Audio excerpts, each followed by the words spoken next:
how do you embody a divine masculine? Yeah, divine masculine, it's something that when people say it, they think feminine, right? But within every single man, you have divine feminine and divine masculine. You have the sun, which is masculine. You have the earth, which is Gaia, which is the mother. She is the creator. The men are manifestation. You have left hemisphere of the brain is more like men, right? Building, manifesting. And then you have the right hemisphere of the brain, which is female, like Gaia, which bring things to life. And so it's really important to understand the balance between divine feminine and divine masculine. A man cannot be truly divine masculine without divine feminine. The two become one. And so, what we're seeing within society, in my humble opinion, is there's a lot of push towards toxic masculinity. And what does that look like? It looks like showing off your cars, your houses, your watches, multiple women, and thinking this conquer mentality over the divine feminine is the way to live when it's actually completely out of a balance. And it's not the way that a man should be living.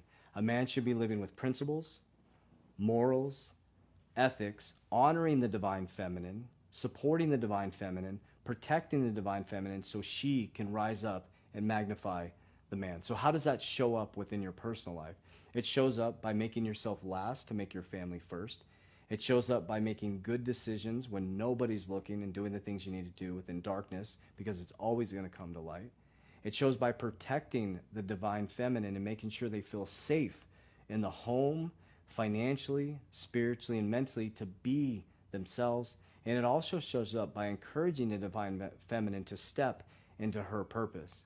I think there's a huge disjustice by sheltering or stopping the divine feminine from fully embodying her purpose. Because if you show safety, if you give support financially, spiritually, and mentally, she can fully embody her divine feminine. And if you understand divine masculine, when you have a divine feminine woman that has your back, you'll be magnetized 10 times. So I show it within my daily actions. I show it within the way I treat the women within my ecosystem, how we protect them, how we support them, and allow them to truly embody their purpose and their truth.